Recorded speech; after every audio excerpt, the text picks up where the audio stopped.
Alright, hello everyone and welcome. DSP here. It's time for Ask the King. It's been quite some time. This is my bi-monthly Q&A show where you ask questions and I answer them. Now, I haven't done one since late April. This is actually episode 60. Yeah, 60 whole episodes of Ask the King have happened over the years. Today is July 7th, 2016. Lots of questions obviously have accumulated over the past several months. I like the fact that doing this show bi-monthly is getting so many questions saved up. It's a really cool thing. So thank you to those who posted your questions. Now, there's 3 ways that you can get your questions posted for Ask the King. First, on the kingofhate.com forums, there's a thread. There's already a thread right now for the next episode in 2 months. It's actually tentatively scheduled right now, I think, for September 8th. 2016, but roughly 2 months away from now. So you can post up now. Number 2, the day of, when I'm actually reading through the forum questions, I post up on my Twitter, which is right down here, @TheyCallMeDSP, and I say I'm accepting Twitter questions. And let me tell you, this time I actually picked a bunch of Twitter questions because I thought they were pretty good. Last but certainly not least, the third and best way for you to get your question answered is right down here in the bottom right, left-hand corner, my Patreon. If you become a $20 patron of mine, anytime between the time when I film episodes of Ask the King, it means that you're guaranteed to get your question answered on the show. And in fact, we're going to be opening the show with questions from a few of just such patrons. So, it's been a while since we did the show. Thank you for being patient. Please spread the word about the show because I don't talk about it that often. It's kind of a long-running staple of my stuff. So especially if you're a newcomer, welcome. But if you're not, if you're a long-time viewer and you wonder, gee, if I want to ask Phil a question, please direct them towards Ask the King, okay? Without further ado, let's jump right into episode 60. So our first question is from a patron. From Guitar Player 1939, he says, Phil, I was just thinking about starting up reviews on my own YouTube channel. I was wondering if you could give me some advice on how to score games. This is actually a loaded question, all right? And the reason I say it's a loaded question is because there are many different review styles. There are many different outlets that review games. You could talk about mainstream gaming media like IGN and GameSpot. You could talk about more independent, like just a YouTuber who reviews a game off the cuff. You could talk about maybe a YouTube channel, right, that has a team of people that do stuff. And everyone has their own different philosophies on how to do game reviews. Some people want a numbered scale. Some people give it a certain amount of stars. Some people say it's either a skip, rent, or buy. Everyone is completely different, okay? For me, when I do my game reviews, I have to factor in many different things. First of all, there's objectivity. Objective facts that cannot be disputed. How long is the game? Does it have game-breaking bugs in it, or is it well polished? What is the quality of the graphics and the voice acting? What is the frame rate? How does it perform? Is the gameplay fair and balanced, or does it seem like it's unfair and unbalanced? Is it a tedious game where as you play it, it's just the repetitive stuff over and over, or does it mix it up? What is the quality and originalness of the story? All those kind of things factor into the objective side of a review. But then there's a completely other side of a review that's subjective, meaning from my personal take, maybe I like first-person shooters, so if I'm playing a first-person shooter, obviously I'm gonna like it more than someone who absolutely detests first-person shooters, right? So all those things need to be factored into a review and into your scoring, all right? Now, I'm going to be honest here. When I do my reviews, I take the game and I compare it to all other games that are out at the time. So if I look into the past 6 months, if there were 4 other games that all had 30 hours of content, and I'm reviewing a game that has 4 hours of content for the same price, chances are that that game is going to be reviewed more lower than it would have if all the games for the past 3 years were 4-hour-long games. Because the bottom line is, not only are you directly reviewing a game for what it has, but for how it performs with other stuff out there. When you review a game, you want people to say, okay, if there is a score attached to this game, you can rate that score against other scores of other games and know which game's better or worse. And I think this is what a lot of reviewing outlets fail to do. Instead of looking at the big picture, they just look at that hyper-focused at the one game, and they say, okay, when I was sitting here playing the one game, what did I think? And that's it. So then you end up looking at review scores, and you got a game where the review said, oh, there were 5 giant flaws, but overall it was still an enjoyable game, 8 out of 10. But then you'll get another review that'll say, well, The game didn't do anything groundbreaking. It was still pretty good, but it had one big flaw that pissed me off. 5 out of 10. Now, how do those reviews even scale up? They don't. And the problem is with a lot of mainstream media who review games these days, the editor isn't doing their job. The editor is not looking collectively at these reviews and saying, okay, big picture, this game was a 5, this game was an 8, this game was a 6. But actually, when I'm reading the content of the reviews, that doesn't make sense. This review is a far more positive review. It should be a higher number than this review that's middle of the road, which should be a middle number. And this review says the game is terrible. That should be a lower number. That's the problem. So when you're scoring games, you have to, at least in my opinion, from my philosophy, you have to score them against each other and see big picture, or else you'll end up with review numbers that are just up, down, up, down, up, down, and don't mean anything.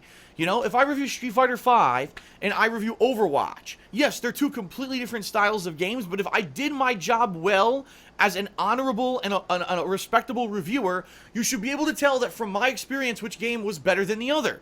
It's that simple. I don't care that they're two completely different styles of games. You should be able to tell if that's a competent reviewer. And the problem is, a lot of the people reviewing games aren't competent. They're journalists. They're people who went to school for journalism, so they know how to type a nice article up, but they don't know actually how to weigh and balance things and factor them into a proper review. So, that is the thing. So when you're asking me advice on scoring games, it's everything. It's objective factors, it's subjective factors, it's your own personal take and experience, and also weighing and balancing it against everything else. One final point. If you are going to review a game, and you know for a fact that you are a fan or even a fanboy of a certain genre, and you know it's overinflating your interpretation of that game, you should state it. In my Duke Nukem Forever review years ago, I outright stated that I loved the game because I was a hardcore fan of Duke Nukem, but it didn't prevent me from giving it kind of a mediocre score. I think I reviewed it like a 6 or something like that out of 10. And on the flip side of that, you know, there's some games that I know I don't like the genres of, but I can respect. I remember when I reviewed Dark Souls 1, I hadn't even beaten the game, but I said, listen, this isn't my cup of tea, it's not my forte, but I can understand with the insane amount of content, the wide enemy variety and weapons and customability, that if you like this grueling style of game, it may be an 8 or 9 out of 10, but for me, I don't like it. So you have to kind of be like that. You have to kind of see from your own perspective, but in someone else's shoes as well. What if you weren't the hugest fan of fighting games? You're probably not going to kiss a fighting game's ass and give it a high score. So be sure to state that kind of pre-existing bias in a review so people know your perspective and where you're coming from before you review a game. That was a lot of advice, wasn't it? All right, next question from another patron. This one is from Energetic Snail. And he says, hey, Phil, I got a quick question regarding the most recent, I have a quick question regarding the almost ancient release day unboxings that you used to do for new games. I remember that these videos were one of my favorite things to watch on your channel, not mainly for the unboxing, but instead for your great opinions and insight that you would give on the game before you actually played it later in the day. If I remember, a long time ago when you said you're going to cancel the release day unboxings for good, you also said you would end up replacing them with another similar series. I can't recall the title of. What happened to the successor series to release day unboxings? Thanks for reading my question. Alright, for those who aren't longtime viewers of mine, a tiny bit of background is needed. I started out on YouTube in 2008. In 2008, when there were new games, you could buy a game, right, and you would open it. In fact, here you go. I'll give you a perfect example.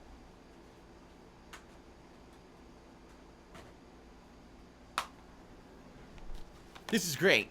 This is a game from 2010, actually 2009, I take it back, I think it's 2009 or 2010, Mafia 2. This is a game from last year, Super Mario Maker. So in 2008, 2009, 2010, you buy a game, you open it up, oh my god, not only does it have multiple discs, you know, with colored pictures on them, you've got this giant fold-out map that, look at this, all this content about the game that covers the game, all these advertisements I could show off in an unboxing video, all this, right? You've got an instruction booklet that has, incidentally, it has an advertisement for Duke Nukem Forever on the back. What a coincidence, because I didn't even know that. Look at this. And you open it up, there's stuff to show off in the unboxing. So if I were going to do a release day unboxing for Mafia 2, I could fill the video, a half-an-hour video, with content for you. Here's Super Mario Maker.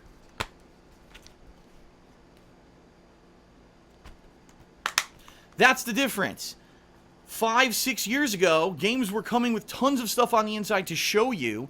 Now they come with nothing. They're literally bare bones. There's nothing inside. So this series, Release Day Unboxing, went from me unboxing, showing you everything, then became, well, now I need to talk a little bit because there's not much to fill the video with content-wise of the game, right? So then I would start talking and elaborating about the game series or whatever. If it was a sequel, I could talk about the original game and stuff like that, or the history of a game if it's a game that had a long and storied game development process.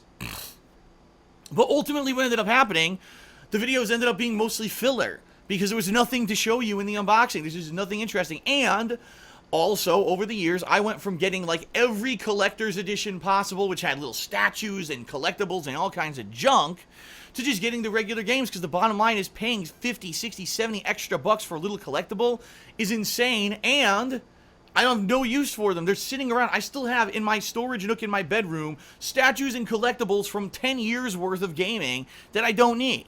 Okay, so it was just an unnecessary expense for me that was not really getting anything out of it, and the videos were getting worse and worse. So ultimately what I decided was that when I moved across the country 2 years ago, I was going to change it. I was going to cancel Release Day Unboxing completely because there was really nothing to do in the video. But what I was going to do was once a week I was going to do a new show called Game Day. Alright, now Game Day was going to be on Game Release Day, which is typically Tuesday.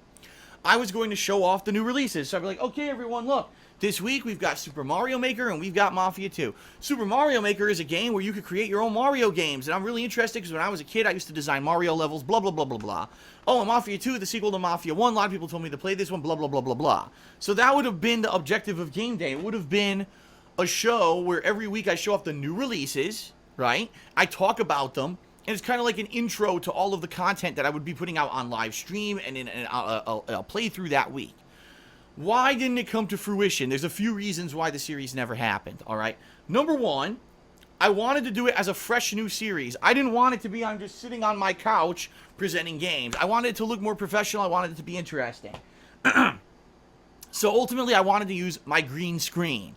Now, for those who know the story of the green screen, that was something that I bought in late 2014, never had a chance to even set it up until the summer of 2015, and then only using it a few times. I used it for a background in like May or June. I did like a green screen dancing segment, and then I did one for Batman Arkham Knight. And then all of a sudden, my channels got flagged with tons of false and bogus copyright claims for fan art, for background art that was like official Nintendo art and shit like that. Basically, tons of artwork got flagged falsely for copyright claims. Now, none of it was legit, and it all got cleared up, but it screwed up my channel and cost me millions of views and dipped my channel out of the YouTube search rankings, okay? So basically, as a result of abusing YouTube's copyright system, because I decided to use the green screen, I got fucked. And it really hurt my business big time. In fact, I'd say from September 2015 to February of 2016, my channel's probably lost, and I'm not exaggerating here. I don't want people to understand financially how badly I got hurt. Probably anywhere from $10,000 to $20,000 that normally I would have made as profit. I would have been using to pay my bills, to pay my taxes, all that. I didn't make it because my channels fell out of YouTube search and my views plummeted because of the false copyright strikes. Yeah, it was that bad. And that's why at the beginning of 2016, I was like, I'm uncertain if I can ever even continue to do this because of all the money that I lost. I don't know if I'm ever going to make it back. Now, the good news is the last 4 months, starting with March, all of a sudden my channel started to show up in search again. I started to get increased viewership, so things are working out for the best right now, okay? So it's a positive outlook. But since this happened, right, now I can't use the green screen. Anything that I put behind me with the green screen is now legally liable for a false copyright flag. And it's not worth the risk. It's not worth the risk of having a channel taken down off of YouTube and losing thousands of dollars of revenue to have a green screen behind you, all right? Now, in addition to all of that, my schedule and my work ethic and the way that I do things now is much different than it was back then before the move. If you remember, when I lived by myself in Connecticut, it was literally every day I wake up, I get a drink or whatever, boom, I'm recording for what, 6 hours or so, or streaming. I take a break, I run outside the house for like a half an hour to grab fast food. It was very unhealthy. Rush back, play more for another 2-3 hours, and I'm uploading all night. Constant coverage of new games. Whenever the new games came out, sometimes I would do midnight releases all the time. I'd be rushing out to GameStop to get the games first thing so I could play them and be the first person on YouTube to play those games, to get those views, because I was one of the first people to start playing a game on YouTube right away. All right, it's different now. Now there's people who get games weeks in advance because they have these promotional relationships with game publishers, and there's YouTubers who are playing games a month early before anyone even gets their hands on it. It's a completely different atmosphere. It's bullshit. It's basically bullshit. All right? So now my schedule is a lot more relaxed because I realize that the way that I cover games is more for my hardcore viewers. Those who are going to watch me play a game, whether I play it on release day, whether I play it at midnight, or I play it in the morning of release day, or whether I play it casually later on. Right now, I have a lot more flexibility in my schedule. I skip a lot of the big releases. Let's face it, this year in particular, there were a bunch of new releases that I particularly skipped. In fact, I'm looking right now, things like The Division, MLB, certain games that I was just completely said, screw it, I'm not going to play them because I just have no interest in them, right? So if I'm not playing every AAA release, if I'm not rushing out to GameStop to get the physical copies of the games, and in fact, that's another thing, I rarely pick up a physical copy of a game anymore. In fact, the last physical copy of a game that I picked up was Star Fox. Yeah, Star Fox, and that was in late April. Right now, we're in early July, so I haven't actually been to GameStop to buy a physical game in 2.5 months. Things have really changed from my old formula, all right? So the bottom line is, the new releases this week are this and this. I would have no game box to show you at all, 9 times out of 10. A lot of the times my schedule fluctuates. Sometimes I do a gameplay stream and then I do something different at night. So even if there's 2-3 new releases this week and I do a game day video, you might not even see me play those games for 2-3 days. So it's not like it used to be. My whole kind of business design has changed. In my opinion, it's changed for the better. It really has. It's not like it used to be where it's all rush and hustle and bustle and running around to be the first to get something on YouTube, because there's no way I could be the first on YouTube to have anything. So now it's more about me doing it at my own pace, playing the games to enjoy them, right? Taking my time with them rather than rushing the fuck through them to get to the next big AAA release so I can do the next big unboxing. So honestly, game day, does it really even have a place? I don't know if it would even have a legitimate place in my schedule or in anything that I do. I don't know if it would actually make sense to have a series like that. Now, if anyone has an opinion on that, no, I think you should do this or that, feel free to leave a comment. Feel free to tweet me at TheyCallMeDSP, post up on the forums. Let me know your thoughts, but I don't think it's a viable series. A lot of things that I work on over the years that just aren't viable anymore because of the climate of YouTube has changed, or the way I do business has changed, and that's just one of the bottom lines. Is I'm not picking up physical games hardly ever anymore. I'm not rushing to play the new releases, so the game day video doesn't really make sense. Okay. The next question from Brightside Viking. Again, a patron. He says, if there was one thing about your channel or yourself that you could change, what would it be? If it were my channel, first of all, I have many channels, so it's hard to even say. I would probably say the one thing about my channel that I could change is to get it back in the YouTube search rankings properly. Now, the good news is DSP Gaming, which was negatively affected by those false copyright strikes last year, has started to show in the rankings again. In fact, you'll see with certain video series that I do, like, for example, when I played the Resident Evil 7 teaser, when I played the Doom multiplayer beta before the actual game had released, a lot of those videos are showing up in YouTube search and getting a lot of views just based off of people seeing them in search. So that's a good thing. But I wish I could go back to where I was, where every time I did a big AAA playthrough, I would show up on the first 2 pages of YouTube search, and immediately I'd get an influx of tens of thousands of extra viewers to check out my stuff, because that's how I was getting natural growth. I was getting this exponential natural growth from people just seeing me in YouTube search. And now, maybe 1 in every 10 games that I play even shows up in YouTube search in like the first 20 pages. It's ridiculous. It takes so long to get to my stuff that most people don't see it unless they already know who I am and they're actively searching for it. In fact, it makes no sense because almost no one on YouTube names their video series playthrough. Everyone calls it walkthrough or gameplay or let's play. But if you search any game playthrough, I still don't show up. Does that make any sense? No, I'm the only person on YouTube that still calls everything playthrough, but I don't show up when you search for that on YouTube. So that would be the thing I would change about DSP Gaming, in my opinion. The thing that I would like to change about me is my responses to negativity or hardship to not always go so crazy angry off the cuff. What I've learned over the years is that if I have a more calculated response, if I have a less drama-filled, stress-filled response to negative stuff that happens, that I could be more effective, all right? So, for example, you know, someone says something really nasty on Twitter, someone spams my video with dislikes, or, you know, I'm playing a game online and someone turns on their mic randomly and says, fuck you, you little faggot man-child piece of shit, you know, whatever they're gonna say to me. Instead of getting so angry, which I tend to do, to be able to just be like, relax for a second, think of something calculated to say, and say something either intelligent or witty. Because I tend 9 times out of 10 to not do that and go off the cuff and get more angry than anything else, which then leads to things that I regret. And I admit that, and I know that over the years. I mean, how many times have you seen me say stupid shit that I really shouldn't have said? I remember there's some people I've told to die in a fire in YouTube comments like 5 years ago, and now I look at that shit and I'm like, why the fuck was I like that? 5 years ago, I was making probably twice as much money as I'm making now. I had ridiculous amounts of viewership. I basically could do no wrong. Why was I so angry? You know what? Now I have way more things to be angry about today, but today I'm a lot more relaxed. You know what it is? It's experience, it's wisdom, it comes with age, and it comes with experience, being through all this. That big spike of popularity that I had from, say, 2010 to 2012, I didn't know how to handle it because I never had it before. It was out of nowhere. It was kind of a weird thing. And then finally when it leveled out to a plateau, and then I said, all right, now I could be more of a mature human and start to be more realistic and stuff. And still happens to this day. Admittedly, I go off the cuff and I react badly to things, but I'd like to at least think that I do a little bit better. And if anything I could change is to completely negate that anger, that fire, that irk in the back of my neck, in the back of my, goes up my back, my spine, and I get so angry. Why can't, I wish I could get rid of that, but okay, there you have it. All right, last question from our patrons, and then we're actually going to move on to forum questions. So this one's actually from Sammy Samosa, who had a 2-parter. His first part was, during the Monday Night Wars, which were you, a WCW guy or a WWF guy, and why? Well, that's a great question, and you're not gonna believe the answer, or you might not expect the answer. Let's put it that way. Neither, because guess what? I was a fan of the WWF through the mid to late 1980s into the first half of the 1990s, through the era when Bret Hart was the face of the company, and then Shawn Michaels was starting to come up and be the face of the company. It was between them two.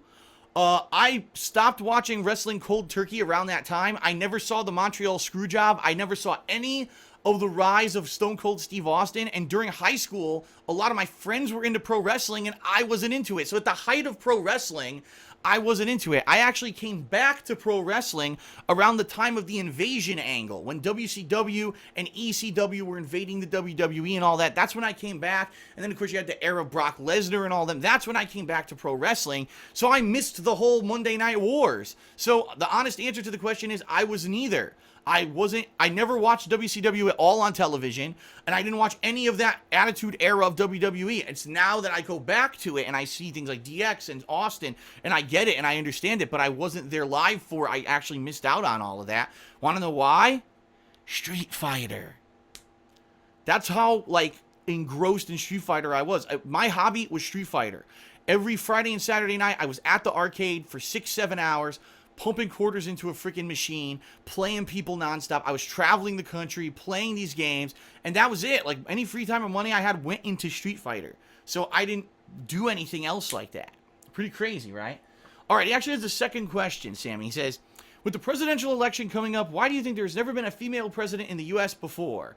I think if Hillary Clinton doesn't become elected, we'll never get a female president because nobody else has the charm and beauty that Hillary has. Do you think Hillary is the last hope for a female presidency? All right. First off, no. Female presidency, like, she's not the last hope for a female presidency. I don't even see the fucking big deal because everyone always screams equality, right? Equality between male and female, equality between all races. So then why does it matter who's in the White House if we're all equal, right? That means that, you know, this guy should be able to do just as good of a job as this female. Now, do I feel that there has been a bias against women to keep them out of the White House, or that there's always been kind of a predisposed natural feeling of that we must have a powerful male leader? Yes, I do feel that. But that doesn't mean that just because a woman is in the White House, if Hillary Clinton gets elected, that she's going to do an amazingly better job than any other man. And I know for a fact that there are hundreds of thousands, if not millions of people in the United States who are literally backing Hillary Clinton, not on her ideals, not on the things that she stands for, the things that she says she wants to do if she gets the Oval Office, but just because she's a woman. And that's ignorant. That's incredibly unintelligent, mass mob, sheepish thought that should be written the fuck off. Now, if you like Hillary Clinton because of the things she stands for, because of all the stuff that she's done in the years, right, that she's done all these different political jobs and stuff, all right then, that's different. You have every right to stand behind Hillary Clinton. But the bottom line is there's a huge group of people who are mobbing behind her for completely the wrong reasons. Not to say, by the way, that the same thing's not happening with Donald Trump, because it is. But that's pretty sad that this election, it kind of seems to be reality celebrity TV potty mouth guy versus female leader. It's not, oh, this issue against this issue, or, you know, this important thing that will improve our country against this important thing that'll improve our country. It's two completely stupid fucking things that people are voting for or signing with. It doesn't make any sense. I don't care about Donald Trump being on reality TV, being a businessman. I want to know what he's going to do for the country. I don't care about Hillary Clinton being a woman and all this shit, an innovator. Just tell me what you're going to do and sell me on it, and then you'll get my vote. But no one's doing that. It's all about the bullshit, and this is what the whole country is about these days. The drama, the bullshit, the gossip. We're going to have an election fully based on fucking fluff, and then who knows what's going to happen to our country for 4 fucking years. Okay then, let's move on. That's the most I'm willing to say about politics.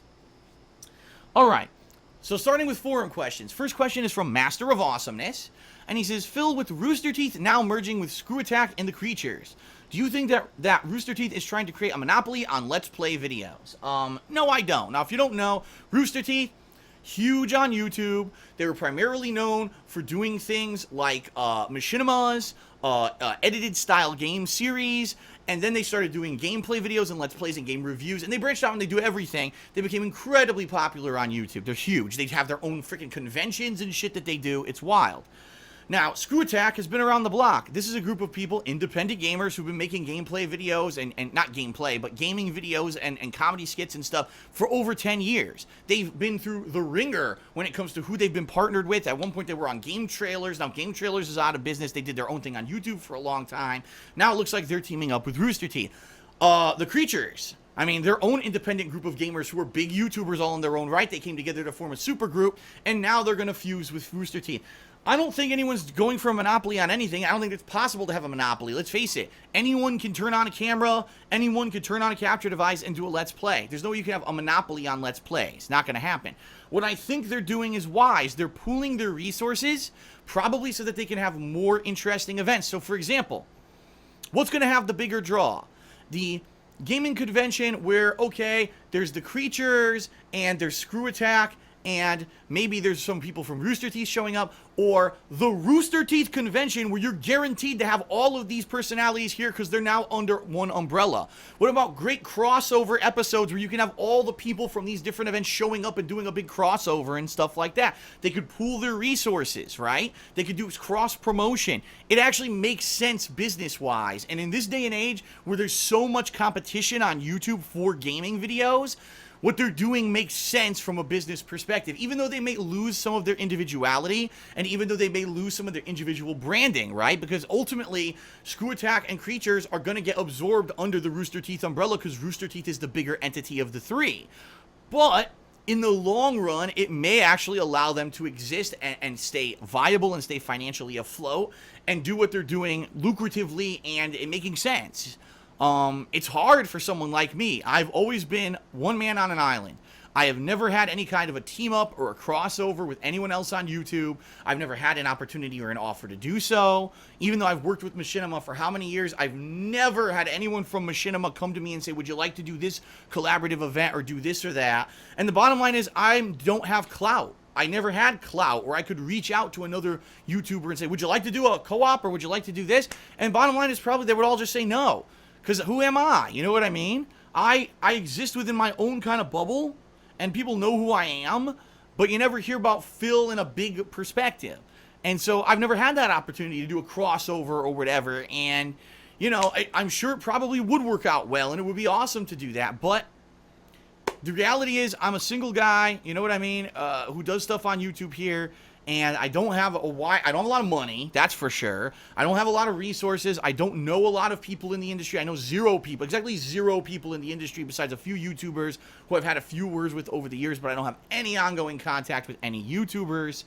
And it just, you know, it is what it is. I don't know what else to say. You know, if there were an opportunity where someone wanted to do something, I would always be open to it. In fact, the few times that I did have someone reach out to me, like if Larry Bundy reached out to me last year and said, would you like to do some voice work for an animated series that I want to get, you know, started? And I did a few lines of voice work for it, and the series ended up not going anywhere for various reasons. But anything that I would be offered, I would be willing to at least consider. But it seems to me I've never been the Mr. Popular. I never will be. Let's face it. In my whole life, when I was in high school, when I was in the Street Fighter community, when I'm on YouTube, I'm never going to be Mr. Popular.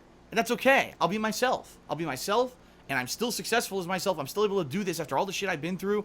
I'm okay with that. Not to say that I wouldn't like these kind of opportunities and join a super group, but it ain't going to happen. I'm a realist, and I know it's not going to happen. All right. One more question, and then we'll end this part, and we'll take a quick break, and I'll do a part 2, obviously. Oh, this is a good one, because I can actually pretty much answer this one in a nutshell. All right. From Bruticus Maximus. Some people, this has been a hot topic on their mind, and other people don't give two shits about this question, so here we go. I have a short question regarding Project 7. I've seen some YouTube comments asking if it would be okay to use Project 7 for other projects outside of your creation. That is, some people want to make a fan version of Project 7. Would it be okay for fans to use Project 7 or some variation of that name in their own video projects, or do you still plan to do something with the name? Well, first off, I don't even understand what would people make out of Project 7. Project 7 started as a little mini video series that I did by myself in 2010 that was terribly edited. It was supposed to be just a joke. I worked on it for 3 days and then completely dropped the idea and never went back to it.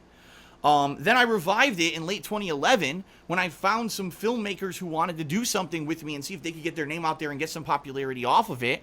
And the series ended up being pretty much a success, but then those filmmakers didn't get out of it what they wanted and said they wanted out of the project. So that's exactly what happened.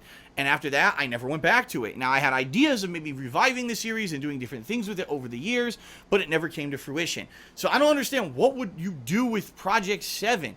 I mean, I want to do my own Project 7. Then do it, but don't call it Project 7 because it's not. It's your own show. So create your own show. It could be similar to the premise of what we did, right?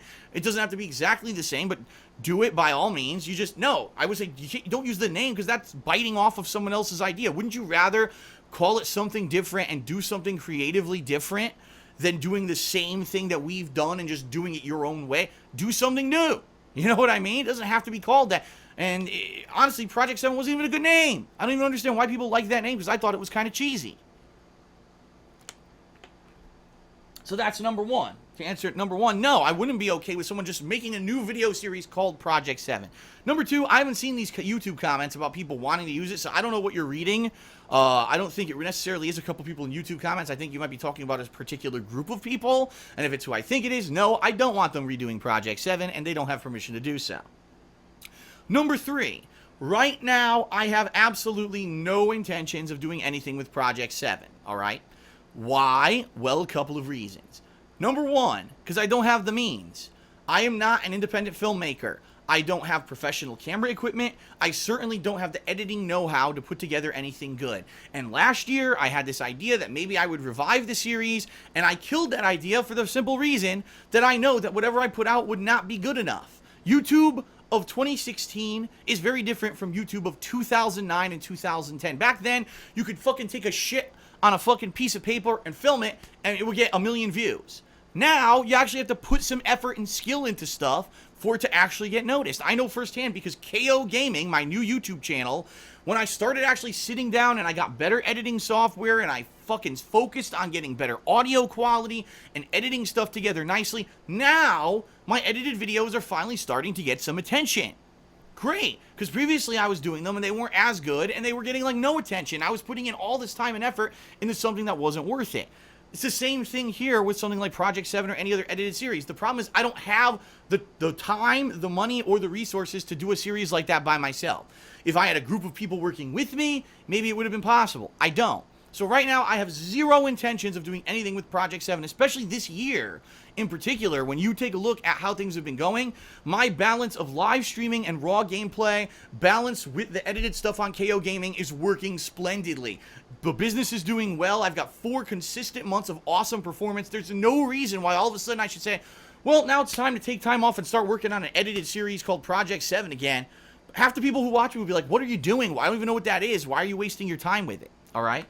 The final thing is, I'm not saying that Project 7 will never return. I'm saying right now I have no plans for it.